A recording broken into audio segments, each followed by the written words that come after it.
ದೃಷ್ಟಿಯಿಂದ ಇವತ್ತು ಯುವಕರನ್ನ ಅರಿವು ಮೂಡಿಸ್ತಕ್ಕಂಥ ಕಾರ್ಯಕ್ರಮವನ್ನು ಮಾಡಲಿಕ್ಕೋಸ್ಕರ ಇವತ್ತು ನಮ್ಮ ಪೊಲೀಸ್ ಇಲಾಖೆಯಿಂದ ಈ ಕಾರ್ಯಕ್ರಮವನ್ನು ಹಮ್ಮಿಕೊಂಡಿದ್ದೀವಿ. ಬಹುಶಃ ಇಡೀ ರಾಷ್ಟ್ರದಲ್ಲೇ ಈ ಡ್ರಗ್ಸ್ನ ಒಂದು ಜಾಲ ಹರಡ್ಕೊಂಡಿದೆ. ಸೊ ಬರೀ ರಾಜ್ಯನೇ ಅಲ್ಲ, ಇಡೀ ರಾಷ್ಟ್ರದಲ್ಲೇ ಡ್ರಗ್ಸ್ ಮುಕ್ತ ರಾಷ್ಟ್ರವನ್ನು ಮಾಡಬೇಕು ಅಂತಕ್ಕಂಥ ಚಿಂತನೆ ಇದೆ.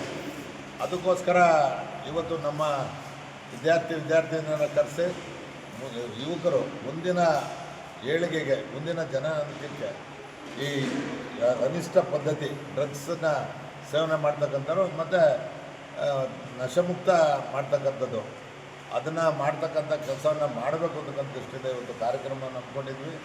ಅದರಲ್ಲೂ ನಮ್ಮ ಪೊಲೀಸ್ ಇಲಾಖೆಯವರು ಇದನ್ನು ಜವಾಬ್ದಾರಿ ತಗೊಂಡು ಯಶಸ್ವಿಯಾಗಿ ನಡೆಸ್ಕೊಟ್ಟಿದ್ದಾರೆ. ಬರೀ ಇವತ್ತೊಂದು ದಿವಸ ಮಾಡ್ತಕ್ಕಂಥದ್ದಲ್ಲ, ಯಾರೇ ಹುಡುಗರು ಈಗೆಲ್ಲ ಊದೋದು ಕಲ್ತಿದ್ದೀರಿ, ನೀವು ಊದಿಸಿ ಅವ್ರ ಮೇಲೆ ಕೇಸ್ ಹಾಕೋದು ನಂದೇನು ಅಭ್ಯಂತರ ಇಲ್ಲ. ಇದುವರೆಗೂ ನೀವೆಲ್ಲ ಅಧಿಕಾರಿಗಳಿದ್ದೀರಿ, ಯಾರಿಗಾರ ಒಬ್ಬರನ್ನ ಕುಡ್ದವನ್ನ ಬಿಡಿದ್ದೆ ಕೇಳಿದ್ದೀನ, ಹಾಕಿ ಜಾಸ್ತಿ ಅಂತೀನಿ. ಅದರಿಂದ ಡ್ರಗ್ಸ್ ತಗೊಳ್ತಕ್ಕಂಥವ್ರು ಮತ್ತು ಈ ಕುಡಿತಕ್ಕಂಥವ್ರು ಇವ್ರಿಗೆ ಶಿಸ್ತಿನ ಕ್ರಮ ತೊಗೋಬೇಕು ಅಂತ ನಾನು ಈ ಸಂದರ್ಭದಲ್ಲಿ ಅಂದರೆ ಕುಡಿತಕ್ಕಂಥವ್ರಿಗೆ ಮನವಿ ಮಾಡ್ತಿದ್ದೀನಿ. ಅಂಥದ್ದನ್ನು ಬಿಟ್ಬಿಡಿ, ಕುಡಿಲೇಬೇಕು ಅನ್ನೋದಿದ್ರೆ ನಿಮ್ಮ ಮನೇಲಿ ಕುಡ್ಕೊಳ್ಳಿ. ದಯಮಾಡಿ ಸಾರ್ವಜನಿಕರಿಗೆ ಎಷ್ಟೋ ಅನಾಹುತಗಳಾಗಿದ್ದಾರೆ, ಎಷ್ಟೋ ಪ್ರಾಣತ್ಯಾಗ ಆಗಿದ್ದಾವೆ. ಇವರು ಕುಡಿದುಬಿಟ್ಟು ವಾಹನ ಓಡಿಸೋದು, ಮಕ್ಕಳೆಲ್ಲ ಚಿಕ್ಕ ಮಕ್ಕಳ ಮೇಲೆಲ್ಲ ಹರಿದೋಗಿದ್ದಾವೆ ವಾಹನ.